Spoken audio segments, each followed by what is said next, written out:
Tarte Tatin is an absolutely classic, simple French recipe for you. Very easy to do. We're using pears today. So firstly, you get your pears, you're going to prep them. So you're going to give them a quick peel. And then what you're going to do is you're just going to cut them in half. And then with like a melon ball or like a teaspoon or something, just scoop out the core. Okay, so you're left with a cored pear. The same with the other side. And then they're ready basically to use. Okay, so just do the same then with the rest of them.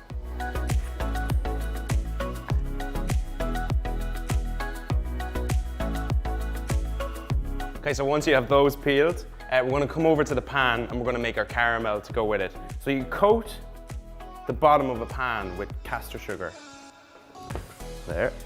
Next thing then is we just want a small, tiny little bit of butter in here. So it's about like a teaspoon of butter. That's a fork. No, that's not one either.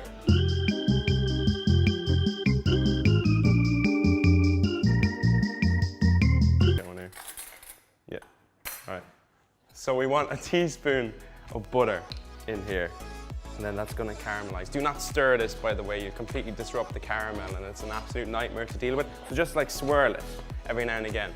To add flavor to this as well, this is really, really nice. Star anise. So we're going to add 2 or 3 of these. And that gives that kind of aniseed flavor. That's really, really lovely. So all this really is a waiting game. Just wait until the caramel comes to temperature. We want it quite dark, so we want it as dark nearly as the chopping board here.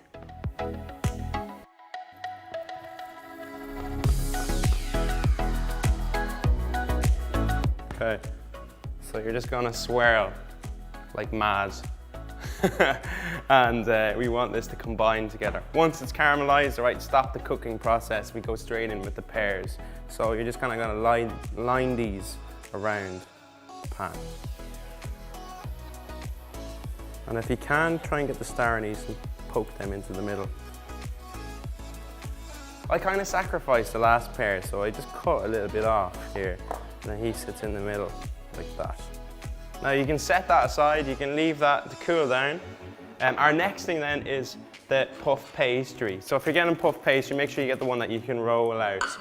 So you can control the kind of thickness for the tarte tatin. You're going to dust the surface here with flour. And then you go and you literally get your puff pastry. And then we're just going to roll this out. You want it to be about like 1 centimeter in thickness. So keep turning the pastry as you're rolling as well, so it doesn't stick to the bottom. So you just want to make sure that it's thick. The thickness is the same the whole way throughout the pastry. Lovely. Okay, so once you've that done, you can be absolutely perfect with this and get a plate and cut around the plate. I kind of like it rustic, so I just get my knife and then I just cut around the shape. So just kind of gauge it, the size of the pan and the size of the pastry. So we'll go something like this. Just peel off any little bits there. There you go. So grab the pastry and this sits straight on top of the pears, like that.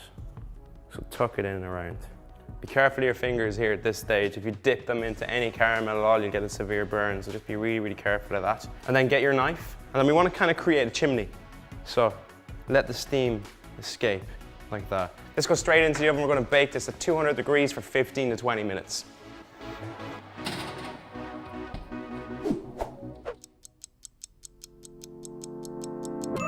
So once you're cooked, you see the steam is coming out from around the sides. Get yourself a little plate, and you want one that fits over top of the pan, like this. Next thing is you want to be really, really careful when you're doing this. Be careful the caramel doesn't tip on you, so kind of tip away from yourself while you're doing this. And you just go 3, 2, 1, tip, upside down, lift off the pan, and you get this gorgeous looking tarte tatin. To finish it, you kind of need to glaze it with something. So a little bit of icing sugar. Okay, so that will kind of melt down on top. Right, then as well, just one final little garnish for you. This is a little trick actually I learned in a couple of restaurants I was in.